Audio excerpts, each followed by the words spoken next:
And now, Jalen and Jacoby on ESPN Radio. When I pop the trunk, head to death. Y'all pop the trunk, I pop the hood. Now act stupid, I'll pop the trunk. Now give me your boom. He's Jalen versus everybody. I'm David Jacoby. And on the cool check-in. Center stage on the mic. And we putting it on wax. It's the new style. We're Jalen Jacoby. We're gonna do what they want. Jalen Rose. What up, dog? Regional or cultural is not cultural or regional. It's universal. We're getting calls. We're getting tweets. It's happening. You love this segment so much. Just to take everybody behind the curtain on the show a little bit, we've had this idea for quite some time. Obviously, we've been talking about culture. Is it cultural for quite some time? And Jalen would just text me and the producers before every show and say, are we doing cultural versus regional tomorrow? Are we doing cultural versus regional tomorrow? And we did it, and now it's out. We really appreciate everyone calling in and texting in and leaving their cultural or regional questions. If you call 985-80-JALEN, you can leave us voicemails. You can ask us regular questions, or you can propose some cultural or regional questions like this one. First of all, shout out Reg. This is Will from the Bronx calling. I just want to address something real quick. I was listening to the pod on Friday. I heard Jacoby. You said they called 21 in New York City, Utah. I don't know who lied to you. They definitely do not call it that. Like I said, I'm from the Bronx. I'm 28 years old. We ain't never called it that. I don't know anybody who's ever called it that. It's called 21. So I don't know why you said that or who lied to you, but that's wrong. Second thing, I don't know if this is so much regional question. It might be just cultural, but marathon races, paying to be in a marathon race.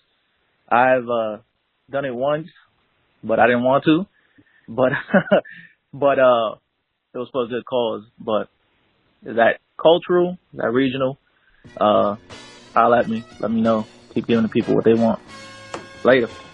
Well, first of all, I have to defend myself against these accusations from Will from the Bronx that someone lied to me. I saw a couple of tweets that from I got the that people information. that questioned the validity of what you said. I also got a lot of tweets of people saying Jacoby knows what he's talking about. They call Utah. I think this is generational as well. I think they no longer call it Utah. But I have firsthand experience. I didn't read this in a book. I didn't Google this. I didn't do research.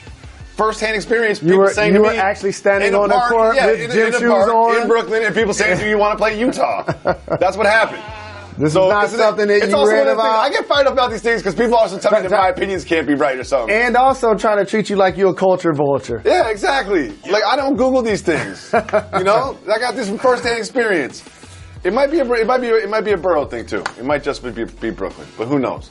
But I appreciate the call, Will. Of course, appreciate the everyone support that listens to the show. Paying to run a marathon, cultural or regional? Jalen Rose. Definitely cultural. It feels cultural. I think when I ran the marathon, there's obviously a very diverse group, but like paying, there was a lot of white folks. Come on, man. Come on, man. Yeah, by the way, you running a marathon raised thousands of dollars for the Jalen Rose Leadership Academy. A lot and a big shout to everyone, whether they gave a penny or whether they really gave money for that, because that was really, really appreciated. That was very, very touching. That became universal as well. We had people a GoFundMe page. Yeah, people listen to this show. The people that watch the show supported the Jalen Rose Leadership Academy and put together a nice number.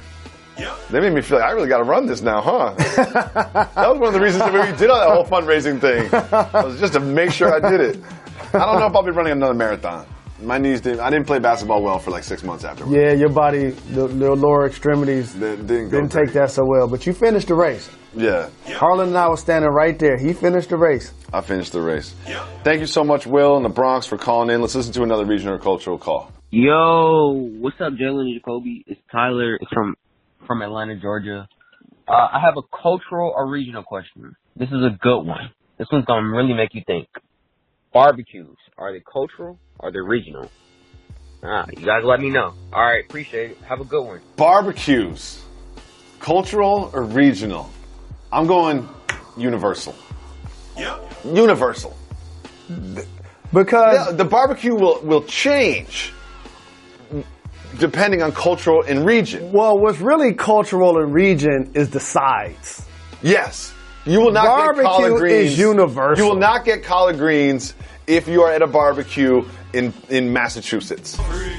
If you're at a barbecue in Atlanta, Georgia, there'll be collard greens there. With real ham hocks inside of them. Yes, we did that. We had a show called It's the Shoes. Google it. It's the greatest show in the history of television. Shout out to Kevin Wildes and Bobito. Shout out. And Trick Daddy. We went to Trick Daddy's house to look at his closet. He had an amazing sneaker closet. Because most of the athletes or whatever, you kind of tell whatever company they're signed with, they just fill their closet with the latest shoes from that company that they got for free. But Trick Daddy goes out and has a variety of different brands in his closet, and he's a real sneakerhead. And he was at his house, and he was cooking. Trick really does love the kids. He had a lot of children there that were not all his children. They're just running around the house. And he was cooking collard greens. And we said, what are you putting in the collard greens? He said, Georgia meat. And we said, what's Georgia meat? He said, Georgia meat is Georgia meat. I don't know what it is. A couple of things. We appreciate the call. We appreciate everybody wrecking their brains. And again, it's a fine line between things that are cultural and regional. But I think something like barbecue, that's universal. It really is. Like it's become the fiber of multiple holidays, like the 4th of July. If you think about it, putting meat over a fire was happening in caves when we were Neanderthals. You know, it's basically just putting meat over a fire. That's all you're doing. That's what my wife is always like, oh, Jacoby, you're so good on the grill. She doesn't know it's so easy. It's so easy.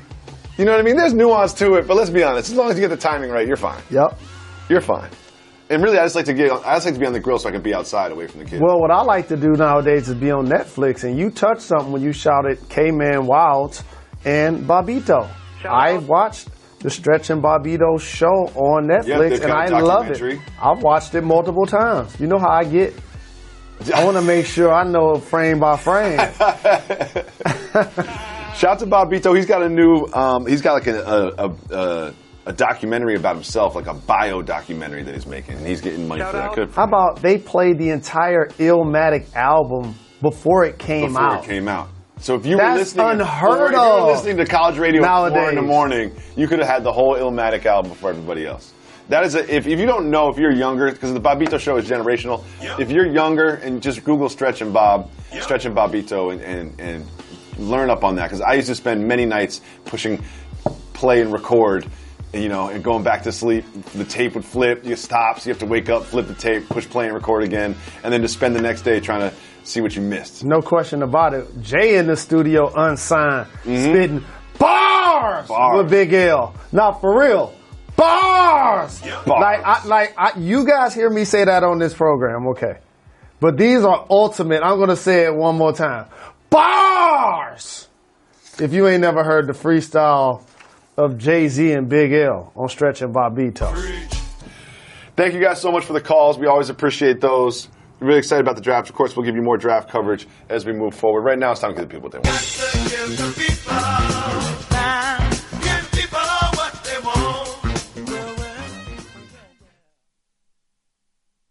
Next, you're holding up the line, ma'am. What did you say? You're next in line for the water slide, ma'am. Feet forward and enjoy the ride. Okay, dearie. This does look fun. Whee! You melted me.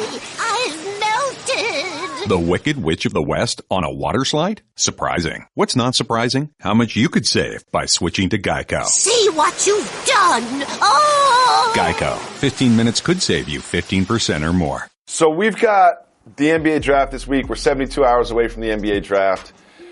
There's a couple things. Number one, the NBA sent a memo to the teams. And they said that they're not going to change the draft until potentially the 2021 season, which makes sense because if you do change the draft, that will essentially change the value of some draft picks.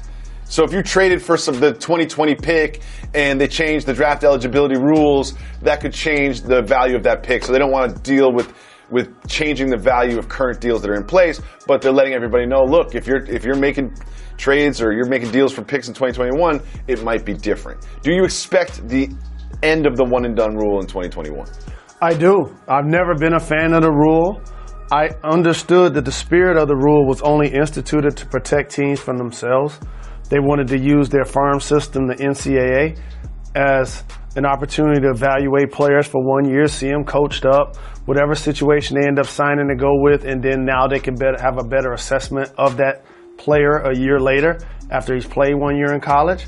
That, however, to me, almost seems un-American. If young people are able to get a job right out of high school, they should be able to do so. It only takes place in two dynamics to come to mind in sports, and that's the NFL and the NBA. I've talked about this for so many years. And so, and a second level of hypocrisy is, how about this for those that haven't been paying attention? That's only as it relates to, drum roll, American-born prospects. Yeah, Luka Doncic he's been playing for 3 years. He's a vet. He's a 3-year vet. If you're an international prospect, you could come into the league if you're 19. But if you're an American-born prospect, you got to be 20. How about that? You can play if you're 19. Jason Tatum. Well, 19. Or a year past high school. Yeah, that's usually, the rule, you know, depending on if you're able to gray shirt or reclassify type of thing. But still. They have made one change to the draft I want to ask you about. So they invite about 20 players to the actual draft experience. And they're going to do like a parade across the stage thing where the draftee walks across the stage with 2 people, family members, supporters. It's an interesting concept. Not everybody has, you know, a mother and father that are together or that are alive or that they know. You know what I mean? So it's not a natural pick.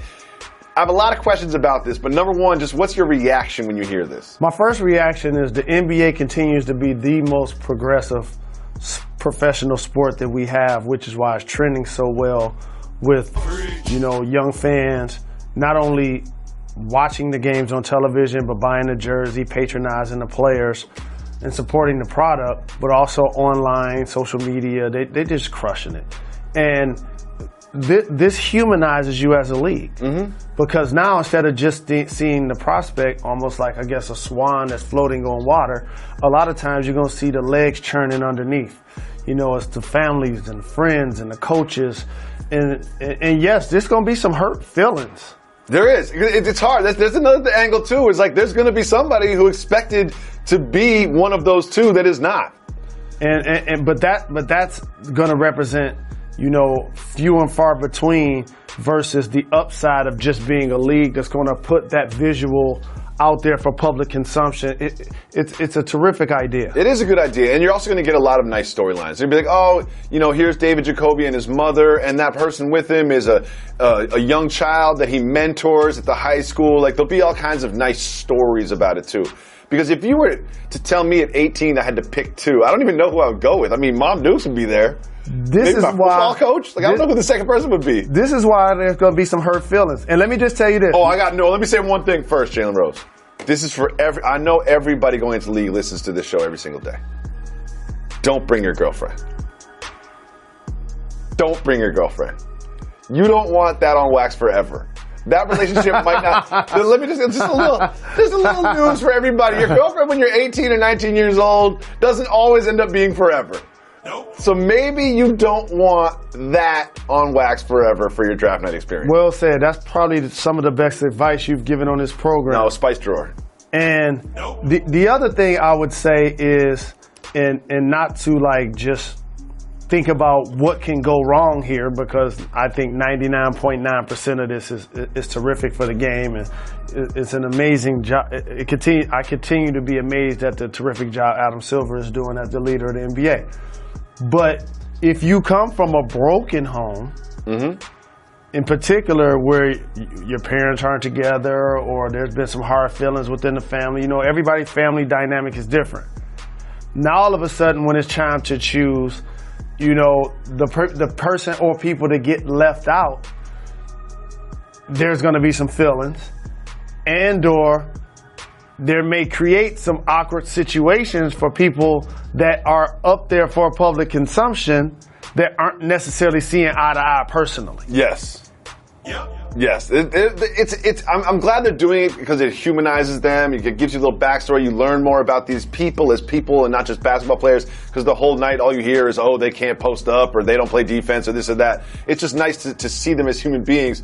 But like when it comes down to the actual logistics and picking those people, how many people you get to invite? You invite 4 people, 5 people, but then when you walk across the stage, the 3 people that you invited got to stay sitting down, and you're like, "Oh, you and you come." But respectfully, I can say this. Those are rich people problems. Those are first world problems. Yeah, you're about to be an NBA player. Whoever doesn't come on stage and get over it, we'll be okay. They're still sitting at the table. We'll be okay. They still gonna be at the mansion. It'll all work itself out. It takes a village to help a young person succeed, especially an athlete. And so, just to have that moment and have anybody that could come on stage with you is a phenomenal gesture by the league. If I was going to have one of my boys come up with me, I would have to make sure I knew what they were wearing.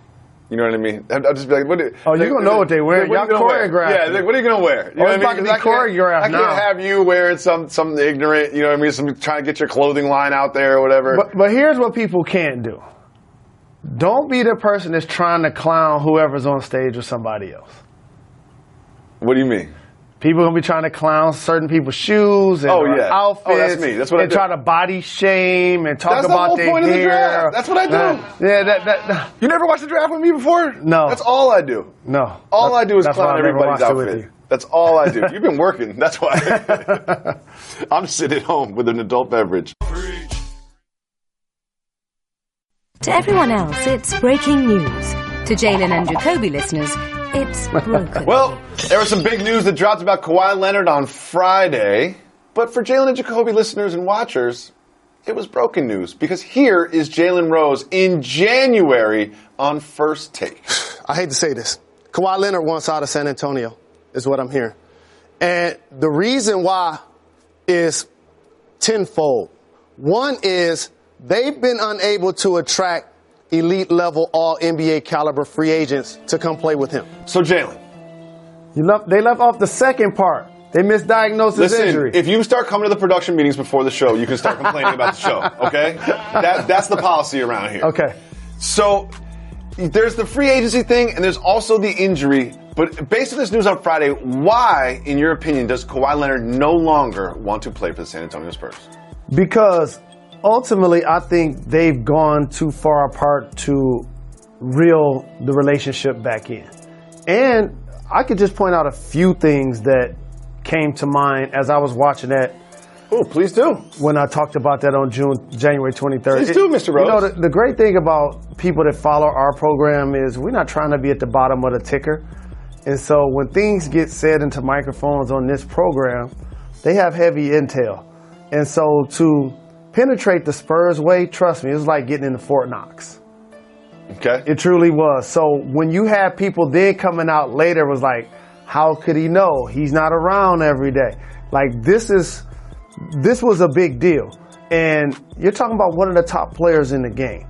And so for the San Antonio Spurs, when he feels that you not only misdiagnosed his injury, but you took it some type of way that he got a second opinion, then in his words or his mind, ostracized him from the situation, and he only ends up playing 9 games. He comes back and he's not feeling well, but your doctors say he's cleared. That's the ultimate and then there's physical Greg Popovich disconnect. Saying to the media, look, you have to ask Kawhi. Our team has cleared him. Kind of putting the blame on him, kind of calling him out publicly, saying Kawhi should be here and playing without saying Kawhi should be here and playing. And his group. And so when that's getting said publicly and you're trying to figure, A, if you should come back, and or B, what's next in your future, so it's the injury concern. It's when you look up front, LaMarcus Aldridge had a terrific season. He did. A lot of that was because Kawhi wasn't there. And all NBA won. I voted for him. But when I look deeper into the box score, I don't see him getting from under Powell's deal. So that's the second thing you should look at. Like, who is he going to be playing with? The other thing, no particular order. How much longer is Pop going to be coaching? The news of Pop coming, of the news that he might leave at the 2019 season or leave in the 2020 season. If you're Kawhi Leonard, you're about to sign a 5-year deal. You don't even know who your head coach is going to be. And the head coach, Greg Popovich, is one of the main engines that fuels the success of this franchise. Right. So that's a few examples of why I feel the Spurs won't panic and do a knee-jerk move like the Cleveland Cavaliers, in my opinion, did with Kyrie Irving, because he had 2 years left on his deal. Kawhi has 1 left on his deal. In theory, people may guess or surmise who gains or loses leverage between now and the trade deadline in February. But I'm knowing on paper, if and when I do a deal for Kawhi Leonard, 2 things. 1, what I'm getting. I am not playing no games. You've given me a bona fide superstar potential player. So you don't think that the Spurs are going to act quickly? You don't think this will play out like Kyrie and the Cavs? No, it's like if you Boston and you want Kawhi, y'all got to give me Tatum and Jalen Brown. Yep. I am not playing those games. Okay? Or if you LA, you are not giving me any of those guys currently on the roster for him. It's really interesting the position they're in, because when we talk about these potential teams that could make a trade package, a lot of those packages are young players or draft picks. And you look at the Spurs, and the Spurs are not a rebuilding organization. That's typically not what they do. They always compete for championships. Let me quantify this. I purposely said LA because that's what was thrown out there. But really, we talking Lakers and or Clippers for that matter. I don't see anything on either one of those rosters that can lead a phone call. Jalen, do you know what it sounds like it's time about for? Kawhi? Do you know what it sounds like it's time for? Some unfounded, irresponsible speculation about Kawhi Leonard. So, Kawhi Leonard could go anywhere. Everyone talks about the Lakers, and everybody says this. But we've got some unfounded, irresponsible speculation. There's some reports. You know how the NBA loves sources and anonymous sources and reports. There are reports that the Cleveland Cavaliers have reached out to the Spurs to try to put together a deal in which Kawhi Leonard ends up playing in Cleveland. There's also the angle of, hey, if we land Kawhi, doesn't that make it easier for LeBron James to say, you know what, I'll play in Cleveland some more? So here's what happens with these all-time great players, Jacoby. When you put them in a locker room, it doesn't matter who the other 14 guys are. They feel like we can still win. Okay. LeBron James just did that with the Cleveland Cavaliers. And he let us all know. And they went to the finals, especially in the East. That's pretty concrete. That's what happens when KD decides to leave OKC and join the Warriors. That worked in reverse, and that created an outcry of he has the cheat code. They have a 73-win team, and you're adding a top 3 player, which is why the NBA now instituted a Supermax, where you're going to take a $40 million haircut if you decide to make that move and not get your 5th year. But these dudes make so much money off the floor that I'm talking about LeBron, KD, Kyrie, that they can manipulate the situation a little bit more than we're used to seeing in the past. Paul George, it'll mean something to walk away from that 5th year in OKC. And I'm bringing this full circle with Paul because when he was in Indiana, where did he say he wanted to go? The Lakers. Where did the Pacers trade him to? The Thunder. Okay, where they wanted to, where they were going to get the best deal for Victor Oladipo and other players. Oladipo did what this year?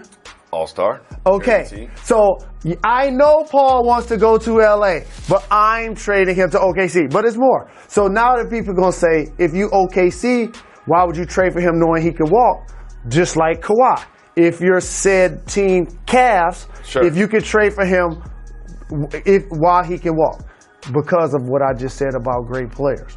If you put something around them that resembles something, they feel like, okay, I can get done here. A full year of them in the system with the coaches and the front office people. And it's a crapshoot when it's an all-time great player. There is this narrative that players have all the power now. Like, oh, I want to trade, so then we have to trade him. You know what I mean? It's like, oh, I want to trade, so you have to trade him. Or, oh, if he might not commit to signing again, so no team would give up assets for him, I don't think that's necessarily true. Some team would say, you know what, we'll give up some assets. We don't need a commitment from Kawhi because we feel like him playing with us for 1 year is going to be enough to convince him to re-sign. And also, there's a baton to be passed. If I'm, say, the Cavs, because that's the team we're using as an example. Sure. Well, they're called up and they were inquired. Right. You still get him for a year, but if he walks, he's still got to take that $30, $40 million haircut. Yep. And so if you are the Spurs and the Cavs are on the phone, and they're just doing their jobs. Their jobs are to see what kind of deals are out there. What sort of deal would make you think about it if you were the Spurs from the Cavs? It would probably be like, I need Love. 2 first-round picks and Kevin Love. So the 8th pick of this year? And I can't front. I can't front. I don't think that does. And that don't get it I don't done. think that does it. Yeah, we're talking about Kawhi Leonard here.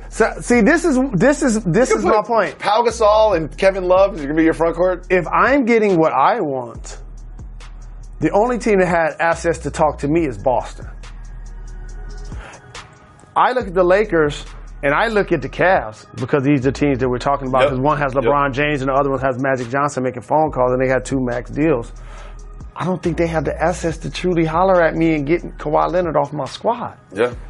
And I know he wants to go run with y'all, but I might to do the Pacers move. What he wants isn't necessarily my priority. And I don't want to A, trade and A, the super team, B, trade them in the conference, C, you got to trade them to the East if you can. It is interesting because we always talk about him going to Los Angeles. Oh, he's from Los Angeles. He wants to play in Los Angeles. Woj is always right, said that he's focused on the Lakers.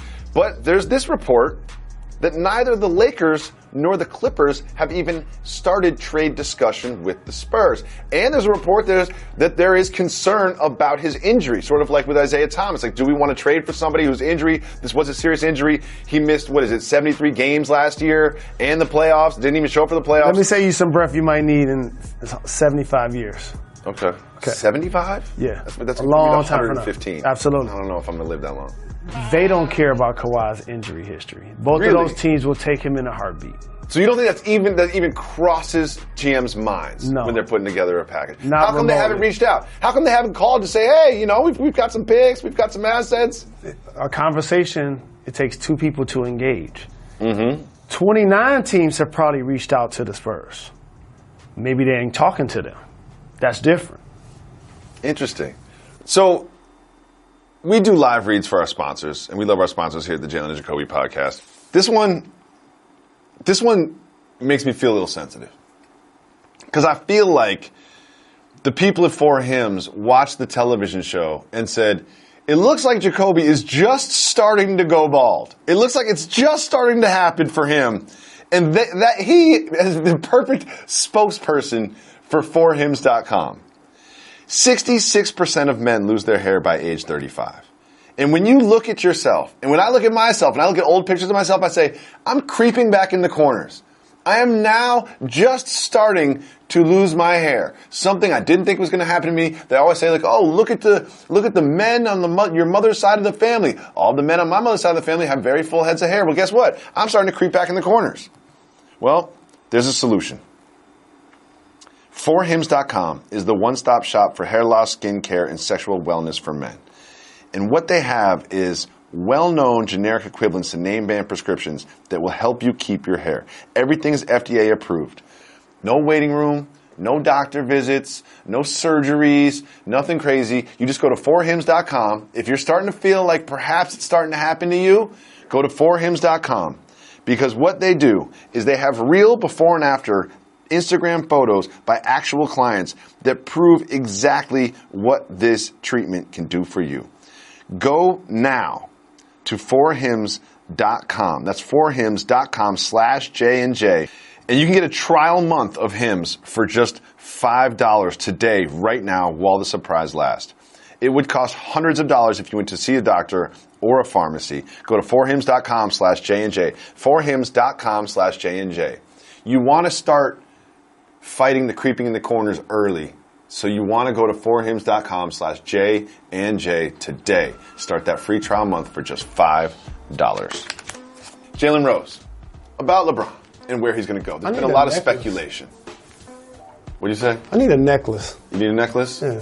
Okay, good. I'm glad that you decided to take some time during the nationally televised sports program to say that you need a necklace. You want to move on? I feel like my paid in full moment. Okay, we'll get you a necklace. Shaquille O'Neal has come out and said that LeBron James's book is set and that he doesn't want to see him chase championships, and he also referenced his stints in Cleveland and Phoenix and Boston where he was admittedly chasing championships. And this is interesting because everything we hear about where LeBron's going to play next year is, well, whatever's going to give him the best chance to win a championship. Should he say, you know what, I'm just going to play wherever is going to make me and my family happy, and I'll let the basketball come to me? I think this decision is going to be a part of that. That's what comes with being an adult, having to make responsible decisions not only for yourself but for your family, getting their input, and not only making a decision that's what's best for you, but for the greater good as everybody is involved. And so in LeBron's case, of course he wants to win. Of course he wants to be a champion. But where he plays next year, likely they won't win the championship. So you can't only pick for that reason. Mm-hmm. Like the Boston Celtics have been building up something for years. Unless some crazy super team happens, they're in the East, they're going to the finals. And the Golden State Warriors have only won 3 of the last 4 championships. So unless he's joining those 2 squads, he's not going to be the favorite to win the next year, period. Which is why he should clearly go to Charlotte, team up with Michael Jordan, and build something there. Anyway. Clearly that's what he should do. Anyway. So I think if it's about Cleveland, you continue, your legacy. If it's L.A., you're going for dynasty. Just going for fun. LA's fun. Like, it's just to say there. that you did it. The weather. Yeah, just to say that you did it. Just to do it. Just spend some time around Magic Johnson. Yeah. That's what you want to do. Well, I don't know if you know this, but every night before bed, Adam Silver just snuggles up. I thought you were going to say you used to pray to your Larry Bird poster. No. He snuggles up with a mint chocolate chip milkshake, and he watches Jalen and Jacoby. He just does. because he wants to get up on the latest. Yes. And we always have a lot of rule changes for him, so just in case he missed the news cycle today, while he's having his mint chocolate chip milkshake, we want to let Adam Silver know that Zach Lowe did a piece about how the basketball tournament, and if you're not familiar with the basketball tournament, it's like a pickup basketball tournament every summer. They are changing the way that they finish games.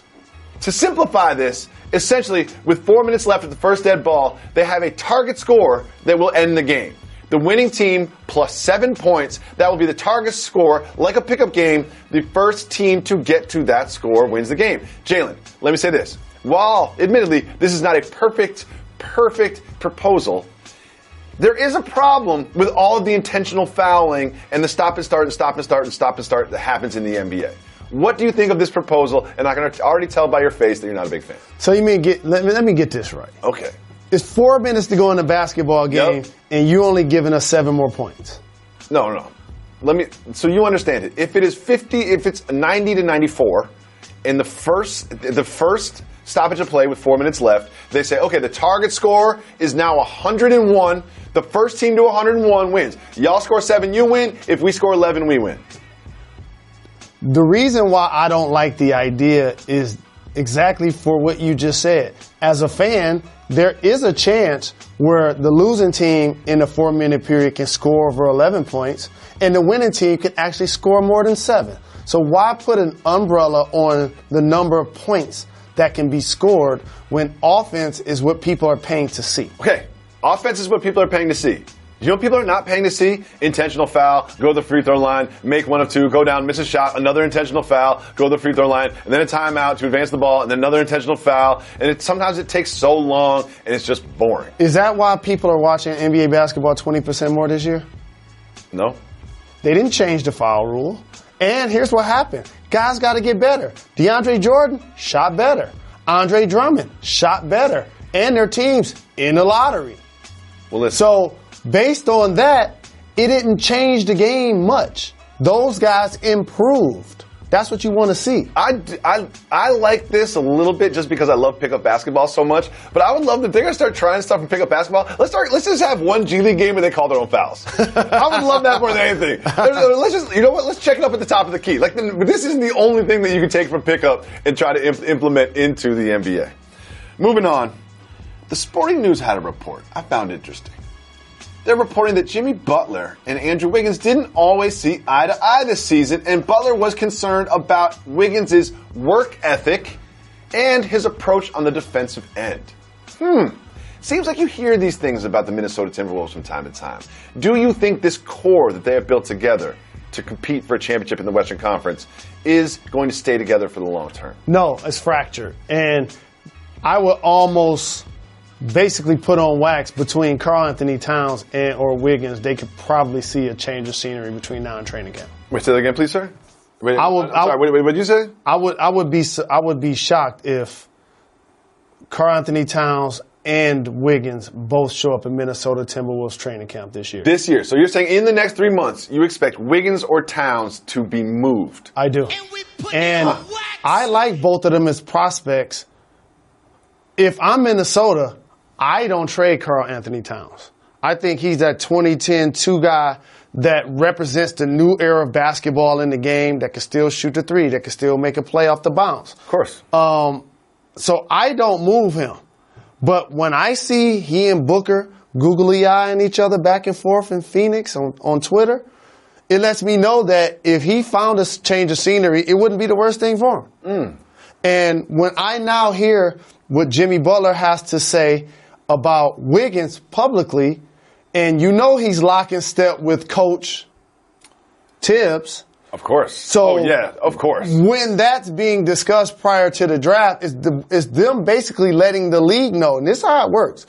You look at certain rosters, and it was deals gone bad towards the end of the year. So it's like, man, Hassan Whiteside got paid by the Heat, and the season went bad. And the Carmelo Anthony, how that situation ended. And so you think that there's so many what fans consider bad deals or big deals that can't be moved. Wiggins just signed a huge deal with the Timberwolves. But there will be and are deals that can't always be moved. You think Wiggins? That's why I had to put that out there. Well, this will be another one of those times. Nicholas Batum. Remember where you hear it first. Let me tell you about how two teams prepared for the World Cup. The German team. The one that got the head coach that does a lot of scratching and sniffing. Exactly. He banned the team from alcohol, sex, and social media. Team Mexico reportedly had a party before they left Mexico that involved 30 prostitutes and a big party. Team Mexico beat Germany, upset them over the weekend. So, Jalen, let me ask you a question. Is that a victory for Team Mexico and also a victory for champagning and campaigning? No question. I want to get these things down in order because I didn't do so very well sometimes in school. I understand. So what are the three things you said? Alcohol, sex, and social media. We're banned from the German players. Not a different approach by Team Mexico and their head coach. Yeah, this is a victory for champagne. For champagne and campaign, no doubt about it. I think it's also a victory just to show that preparation is overrated. Well, it's not. We're not going to go there, young people that are following the program. How about this may be an isolated incident? Over the weekend, something much bigger than the World Cup happened. In Charlotte, they had a do-rag fest. A do-rag fest. A full festival for do-rags. They had a wave competition. They had a do-rag march. Jalen Rose, I'm here just to announce that we would like the organizers of the Do-Rag Fest to reach out to this program. We want to have a live show next year at the Do-Rag Fest. Jalen Rose, looking at that footage, are you surprised you weren't invited? Are you excited about next year's event? No, I'm just disappointed in Reg because he didn't know about it and he should have found out about it. Our producer Reg really should be keeping us up on this sort of information. You know what I mean? Like this is that's the fabric of this program. We need to be at that convention next year. Do I wear a do-rag if we go? It's cultural. I can't wear a do-rag. It's cultural. I can't wear a do-rag at all. Jalen Rose, another little story. What's that? Trevor Ariza is reportedly asking for about a 4 or 5 year, $50 to $60 million contract, right? A little over $10 million a year. And that is also reportedly about $30 or $40 million less than Houston wants to offer. Trevor Ariza is one of those players that we're not going to talk about like Kawhi Leonard and LeBron James and Paul George or even Isaiah Thomas, but he is a key part of the Rockets' success, especially with their improved defense. Do you think this could be the end of Trevor Ariza and the Rockets? I think Trevor Ariza has played his last game as a member of the Rockets because in a salary cap driven sport, he's putting himself in a position to gain a salary based on his glue guy value and 3-and-D productivity that he's going to be able to get that money on the open market. Mm-hmm. And the Rockets going to have to deal with a lot of that this offseason. What's going to happen with Chris Paul? What's going to happen with Clint Capella? What if Chris Paul wants a 5-year max deal? No. I think the most underrated thing in free agency that I need to say on wax, I want to make sure I say it on the pod. I purposely didn't say it on the television show. So please save this clip. The number one thing that's getting overlooked in this year's free agent frenzy, especially after Kawhi Leonard has come out and said he wanted to go to the Lakers. I'm really excited for whatever you're about to say. Is that not only could LeBron James potentially end up there, but Chris Paul could too. End up where? You don't listen to anything I say. Where? With the Los Angeles Lakers. Okay. Yep. Chris Paul would have to sign. I don't think they're going to give Chris Paul a max deal. I don't think Rob Pelinka is looking at Chris Paul and his injury history and his age and saying, let's give him a big deal. Well, this is how it works. Everybody got to take a little less to make it work. Yes. And LeBron James will be willing to do that for Chris Paul. Chris Paul. That's the underreported thing in free agency, especially when the leading domino has already happened. Kawhi's already said he wanted to go to LA. Now, if LeBron as an unrestricted free agent and Chris Paul as an unrestricted free agent, guess what they can do? Sign anywhere they choose. Sure. Free agents. You don't think they've texted about it? And so now we can look up at the beginning of this year and see all three of them playing in Lakers purple and gold. That's a lot closer to being realistic than I think true basketball heads have kind of put out there. The timing of this Kawhi thing is very interesting. If you're LeBron James, you had all the fixed variables out there. You knew who the free agents were, but you also had their contact information. You knew what everyone's roster was. But now with Kawhi, there's no ticking clock on the Kawhi trade until the trade deadline. So it's February. So LeBron's going to most likely have to pick a team not knowing where Kawhi's going to end up. Well, if you're the San Antonio Spurs, that's what I anticipate and expect from them, unless they're going to find a way to trade you Magic in his prime along with James Worthy. Like, when I look at the roster, I'm like, we need to talk again when y'all get y'all weight up. Like, you guys have some really nice young pieces. Kuzma led the team in scoring. He's going to be a scorer. He showed he's going to have a long career, possibly all-star potential. Lonzo Ball played better than most people give him credit for. But do you actually think San Antonio would accept Lonzo Ball playing on their squad? No. If he came along with some other players and some draft picks. No. He's coming along with LeVar Ball. That's not the Spurs. I would love nothing more than the first time LeVar Ball comes out and says, I should be coaching the Spurs. Greg Popovich doesn't know what he's doing. You can do that with Luke Walton, but you can't do that with Greg Popovich. That's why the Spurs aren't going to put themselves in that position. It's my point exactly. If I'm the Spurs, how come they just don't say, you know what, Kawhi Leonard, I understand that you don't want to play here. We're going to work it out. You're going to be here in training camp. We have a contract. You're going to play for us. If I was them, unless I got a knock my socks off type of offer, that would be the course of action. And the first offer is never the best offer. You don't get the knock your socks off offer the very first Monday after you hear that the trade rumor that he wants out on Friday. Correct. Nope. Something tells me we'll be talking about this more. We'll be talking about everything more tomorrow. Thank you so much for calling in and leaving us your questions. You can call 985-80-JALEN. Leave us questions. We'll be back tomorrow with another pod to step to. Why is that, Reg? Done. We're not done. We're not done. Got to give the people time. Give people what they want. They're my little guys. I love them.